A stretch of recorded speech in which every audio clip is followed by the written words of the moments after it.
Musyab bin Umair, salah seorang sahabat Muhammad. Alangkah baiknya bila kita memulai kisah ini dengan bantu channel ini dengan cara like, comment, subscribe. Musyab bin Umair adalah seorang remaja Quraisy terkemuka, paling tampan, penuh dengan jiwa dan semangat muda, sejarawan dan ahli. Riwayat menjelaskan masa mudanya dengan ungkapan, seorang penduduk Mekkah yang mempunyai nama paling harum. Dia lahir dan dibesarkan dalam kesenangan, serta tumbuh dalam lingkungannya.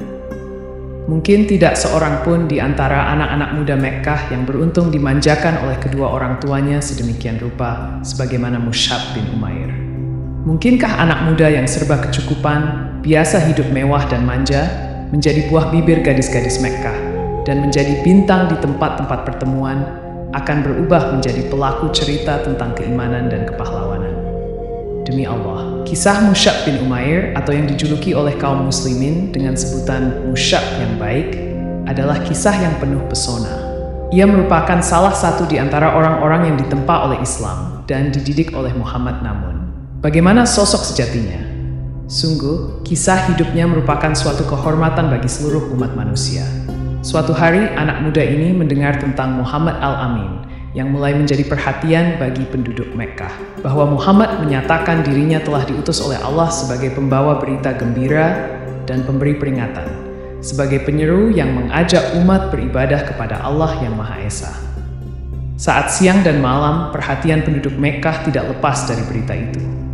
Ketika yang ada hanya perbincangan tentang Rasulullah dan agama yang dibawanya, anak muda yang manja ini paling banyak mendengar berita itu. Meskipun usianya masih belia, ia menjadi bunga di setiap tempat pertemuan dan perkumpulan. Setiap pertemuan apapun, mereka selalu berharap Musyab hadir di dalamnya. Penampilannya yang anggun dan otaknya yang cerdas merupakan keistimewaan Ibnu Umair, yang mampu membuka semua hati dan pintu.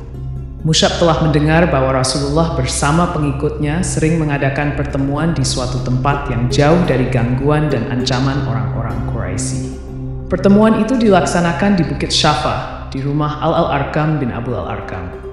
Tanpa berpikir panjang dan tanpa seorang pun yang menemani, pada suatu senja ia pergi ke rumah Al-Arkam. Kerinduan dan rasa penasaran telah mendorongnya melakukan itu. Di tempat itulah Rasulullah bertemu dengan para sahabatnya untuk membacakan ayat-ayat Al-Quran kepada mereka dan syalat bersama mereka menghadap kepada Allah yang Maha Tinggi lagi Maha Kuasa. Ketika Musyab baru saja duduk, ayat-ayat Al-Quran mulai mengalir dari kalbu Rasulullah, bergema melalui kedua bibir beliau, mengalir sampai ke telinga dan meresap ke dalam hati para pendengar. Di senja itu, hati Musyab telah berubah menjadi hati yang tunduk oleh ayat-ayat Al-Quran. Keharuan yang ia rasakan hampir-hampir saja membuat tubuhnya terangkat dari tempat duduknya. Seolah-olah terbang oleh perasaan gembira. Tetapi Rasulullah mengulurkan tangannya yang penuh kasih sayang dan mengurut dada pemuda yang sedang bergejolak itu. Tiba-tiba hatinya berubah tenang dan damai bagai lautan yang dalam. Pemuda yang baru saja masuk Islam dan beriman itu tampak telah memiliki hikmah yang luas dan berlipat ganda dari ukuran usianya. Mempunyai kepekatan hati yang mampu mengubah jalan sejarah. Ibunda Musyab, Khanas binti Malik, adalah sosok ibu yang memiliki kekuatan kepribadian yang cemerlang. Pesona pribadinya itu telah membuatnya disegani. Setelah memeluk Islam, tidak ada sosok yang paling membuat Musyab khawatir dan takut di muka bumi ini selain ibundanya. Seandainya Mekkah dengan segala patung, tokoh-tokoh terhormat dan padang pasirnya membentuk sebuah formasi yang mengepung dan memusuhinya, Musyab akan menganggap itu bukanlah musuh yang berat saat itu. Tetapi, bila musuh itu adalah ibunya, inilah kekhawatiran yang membuatnya gelisah. Dia berpikir cepat dan memutuskan untuk menyembunyikan keislamannya, kecuali jika Allah berkehendak iain. Tetapi, ia tetap bolak-balik ke Darul Al-Arkam dan bermajelis bersama Rasulullah. Dia benar-benar merasa tentram dengan menjadi orang yang beriman dan tetap berupaya menghindari kemurkaan ibunya, yang sampai saat itu tidak tahu sama sekali cerita tentang keislamannya. Hanya saja di Mekkah tiada rahasia yang tersembunyi. Mata dan telinga orang-orang Quraisy ada di setiap tempat mengikuti setiap langkah dan menyusuri setiap jejak. Utsman bin Talha melihat Musyab ketika memasuki rumah Al-Arkam secara diam-diam. Kali iain, Utsman melihatnya syalat seperti yang dilakukan oleh Muhammad, pun segera menemui ibu Musyab dan melaporkan berita yang dijamin kebenarannya. Musyab berdiri di hadapan ibu dan keluarganya, serta para pembesar Mekkah yang berkumpul di rumahnya. Dengan hati yang benar-benar yakin dan mantap, Musyab membacakan ayat-ayat Al-Quran yang disampaikan oleh Rasulullah untuk mencuci hati nurani mereka, mengisinya dengan hikmah dan kemuliaan, kejujuran dan ketakwaan. Ketika sang ibu hendak membungkam mulut putranya dengan tamparan keras, tangan yang terayun bagai anak panah itu tiba-tiba lunglai dan jatuh terkulai di hadapan cahaya yang membuat wajah yang telah berseri cemerlang itu kian berwibawa dan tenang. Kewibawaannya telah menimbulkan penghormatan dan ketenangannya menumbuhkan kepercayaan. Sebagai seorang ibu, Ibunda Musyab tidak tega memukul dan menyakiti putranya. Tetapi pengaruh berhala-berhala terhadap dirinya membuat dirinya harus bertindak dengan cara lain. Lam membawa putranya itu ke ruang yang terisolir di dalam rumahnya, lalu mengurungnya di dalam ruangan itu dan ditutup rapat-rapat. Musyab tinggal dalam kurungan itu sekian lama hingga beberapa orang di antara kaum muslimin hijrah ke Habasyah. Mendengar berita hijrah ini, Musyab pun mencari muslihat dan berhasil mengelabui ibu dan penjaga-penjaganya. Lalu hijrah ke Habasyah dengan penuh ketaatan. Lalu tinggal di sana bersama saudara-saudaranya kaum muhajirin, lalu pulang ke Mekkah. Kemudian ia pergi lagi untuk hijrah kedua bersama para sahabat atas titah Rasulullah dan karena taat kepada beliau. Tetapi di Habasyah maupun di Mekkah tidak ada bedanya bagi Musyab. Ujian dan penderitaan yang harus dihadapi Musyab kian meningkat, tanpa kenal waktu dan tempat. Musyab telah berhasil membentuk pola kehidupannya dengan format baru sesuai dengan yang dicontohkan oleh sosok pilihan, Muhammad. Dia kini telah sampai pada keyakinan bahwa hidupnya sudah sepantasnya dipersembahkan untuk penciptanya yang maha tinggi, Rabb-nya yang maha agung. Suatu hari ia muncul di hadapan beberapa kaum muslimin yang sedang duduk di sekeliling Rasulullah. Saat memandang Musyab, mereka semua menundukkan kepala dan merasa prihatin. Beberapa orang di antara mereka berlinang air mata karena terharu. Hal itu karena mereka melihat Musyab memakai jubah usang yang penuh dengan tambalan. Mereka teringat penampilannya sebelum masuk Islam ketika pakaiannya bagaikan bunga-bunga di taman hijau yang terawat dan menyebarkan bau yang wangi. Rasulullah sendiri menatapnya dengan pandangan yang bijaksana. Pandangan yang penuh rasa syukur dan kasih sayang. Kedua bibir beliau menyunggingkan senyuman mulia, seraya bersabda, "Aku telah mengetahui Musyab ini sebelumnya. Tidak ada pemuda Mekkah yang lebih dimanja oleh orang tuanya seperti dirinya." Kemudian ia meninggalkan itu semua karena cinta kepada Allah dan Rasul-Nya. Sejak ibunya merasa putus asa untuk mengembalikan Musyab kepada agama yang lama, segala fasilitas yang dahulu dinikmatinya dihentikan. Bahkan, ibunya tidak sudi nasinya dimakan orang yang telah mengingkari berhala. Sang ibu tega membiarkannya menanggung derita kemurkaannya, walau itu adalah anak kandungnya sendiri. Akhir pertemuan Musyab dengan ibunya adalah ketika perempuan itu hendak mengurungnya kembali setelah ia pulang dari Habasyah. La pun bersumpah dan menyatakan tekadnya untuk membunuh orang-orang yang membantu melaksanakan rencananya. Karena sang ibu telah mengetahui kebulatan tekad putranya yang tidak bisa ditawar lagi, tidak ada jalan iain baginya kecuali melepasnya dengan cucuran air mata. Sementara Musyab pun tidak kuasa menahan tangis. Perpisahan itu menggambarkan kepada kita kegigihan yang luar biasa dari pihak ibu dalam kekafiran. Sebaliknya, kebulatan tekad sangat kuat dari pihak anak dalam mempertahankan keimanan. Sang ibu mengusirnya dari rumah. Dia berkata, "Pergilah sesuka hatimu. Aku bukan ibumu lagi." Musyab menghampiri ibunya seraya berkata, "Wahai bunda, saya ingin menyampaikan nasihat kepada bunda, dan Ananda merasa kasihan kepadamu. Saksikanlah bahwa tiada ilah yang berhak disembah selain Allah dan Muhammad adalah hamba dan utusannya." Ibunya menjawab dengan penuh emosi dan kesal, "Demi bintang, sekali-kali ku takkan masuk ke dalam agamamu itu. Otakku bisa jadi rusak dan akalku akan melemah." Musyab kini meninggalkan kemewahan dan kesenangan yang dinikmatinya selama ini dan memilih hidup miskin dan sengsara. Pemuda berpenampilan mewah dan wangi itu kini telah menjadi seorang melarat dengan pakaiannya yang kasar dan usang. Satu hari ia ada kalanya makan dan beberapa hari menderita lapar. Tetapi jiwanya yang telah dihiasi dengan akidah yang suci dan memancar oleh cahaya ilahi telah mengubah dirinya menjadi seorang manusia yang dihormati, penuh wibawa dan disegani. Suatu saat Rasulullah memilih Musyab untuk melakukan tugas yang paling agung saat itu. La menjadi utusan Rasulullah ke Madinah untuk mengajarkan agama kepada orang-orang Ansyar yang telah beriman dan berbayat kepada Rasulullah di Bukit Aqabah, mengajak orang-orang yang lain agar menganut agama Allah dan mempersiapkan Madinah untuk hijrah yang agung. Ketika itu sebenarnya masih banyak tokoh yang lebih tua di kalangan sahabat, lebih berpengaruh dan lebih dekat hubungan kekeluargaannya dengan Rasulullah daripada Musyab. Tetapi Rasulullah menjatuhkan pilihannya kepada Musyab yang baik. Beliau menyadari sepenuhnya bahwa beliau telah memikulkan tugas yang besar di pundak pemuda itu dan menyerahkan nasib agama Islam kepadanya di Madinah, yang tidak lama lagi akan menjadi Darul Hijrah, pusat para dai dan dakwah, dan markas para pengemban misi Islam dan prajurit perang. Musyab memikul amanat itu dengan bekal kearifan pikir dan kemuliaan akhlak yang dikaruniakan Allah kepadanya. Kezuhudan, kejujuran, dan sungguhan hatinya telah berhasil melunakkan dan menawan hati penduduk Madinah hingga mereka berduyun-duyun masuk Islam. Pada saat awal tiba di Madinah, yang menganut agama Islam di sana hanya 12 orang yang telah berbayat di Bukit Aqabah. Tetapi beberapa bulan kemudian, banyak orang bersedia memenuhi panggilan Allah dan Rasul-Nya. Pada musim haji berikutnya, setelah tahun perjanjian Aqabah, kaum muslimin Madinah mengirim utusan yang mewakili mereka menemui Nabi. Jumlah mereka adalah 70 mukmin laki-laki dan perempuan. Mereka berangkat dipimpin oleh guru mereka, yang tidak lain adalah orang yang diutus oleh Nabi kepada mereka, yaitu Musyab yang baik.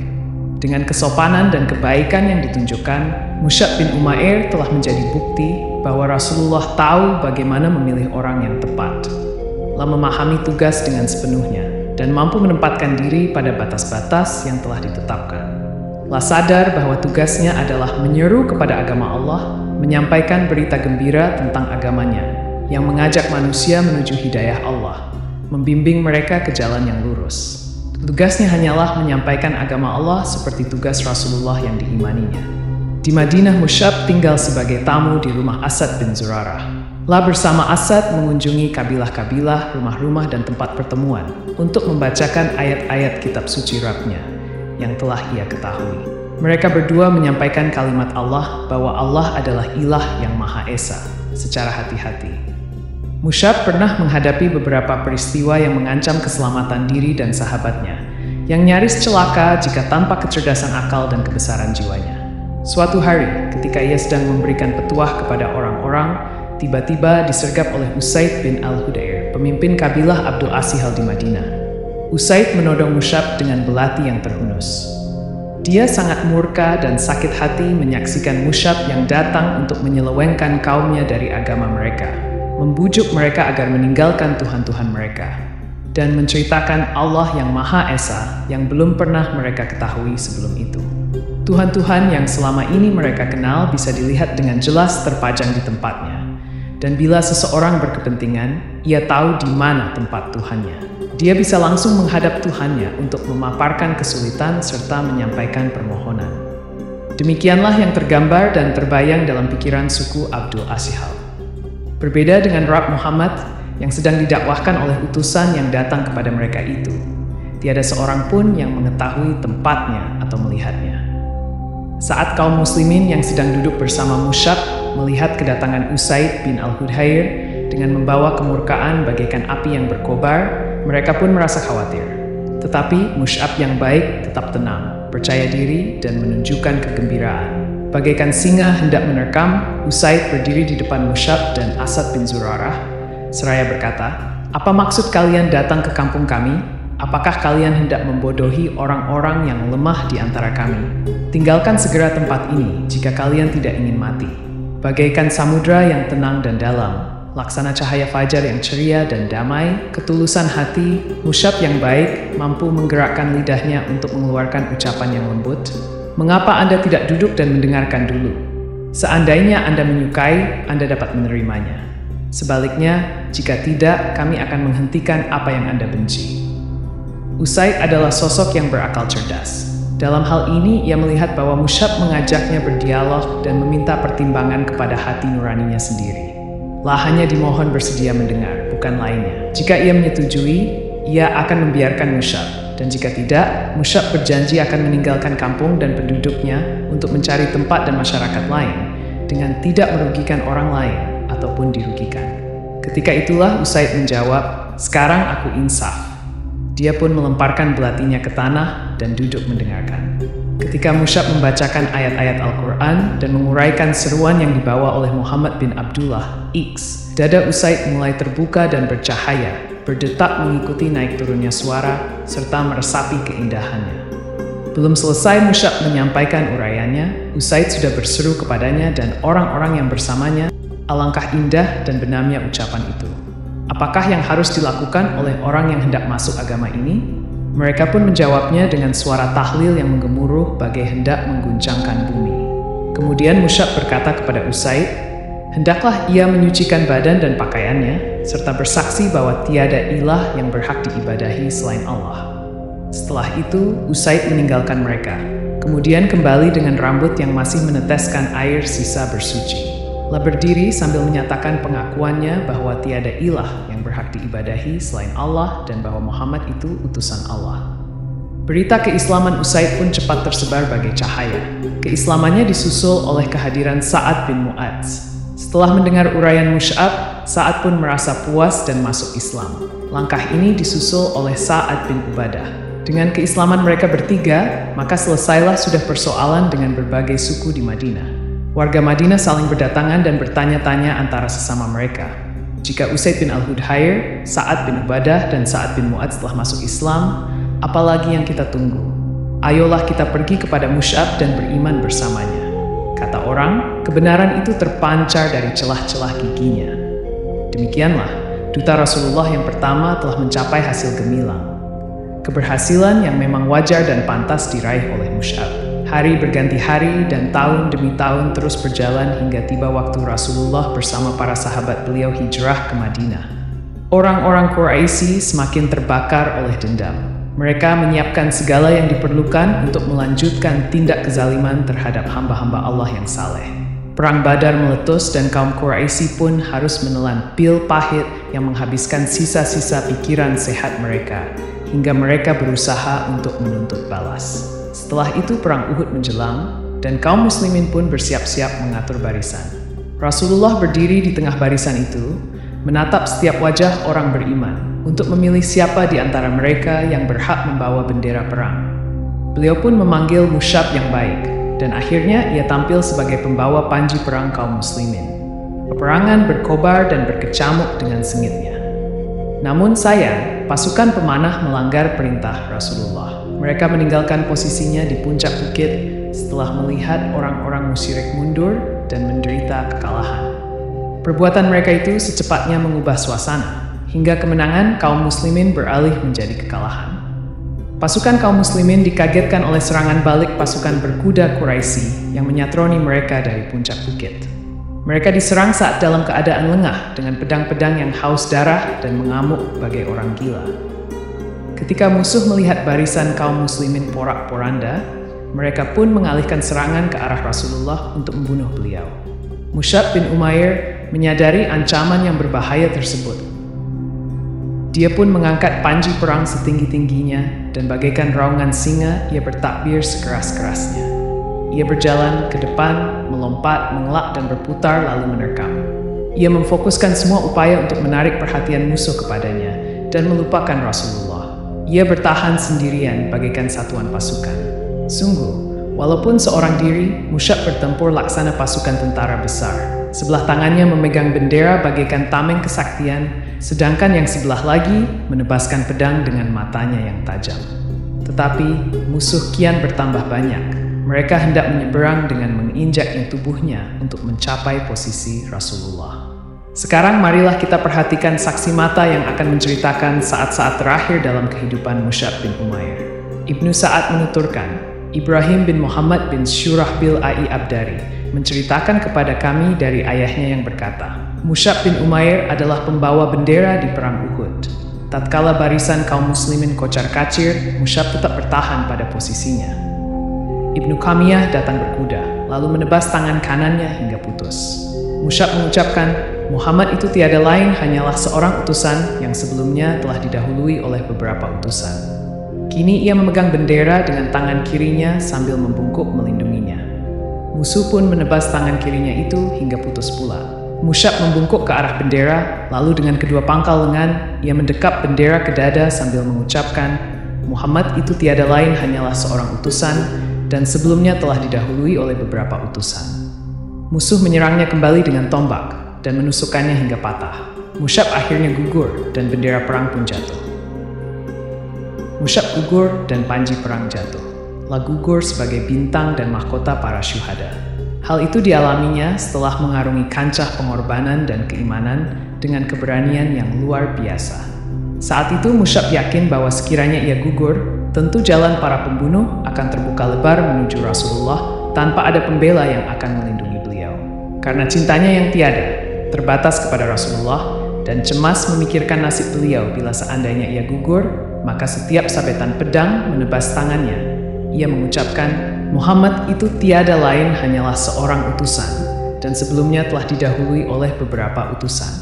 Kalimat yang kemudian dikukuhkan sebagai wahyu ini selalu diulang dan dibaca sampai selesai, hingga akhirnya menjadi ayat Al-Quran yang selalu dibaca orang.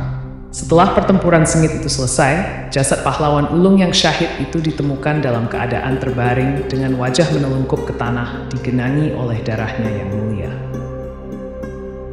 Rasulullah bersabda, sungguh Rasulullah akan menjadi saksi pada hari kiamat nanti bahwa kalian semua adalah syuhada di sisi Allah.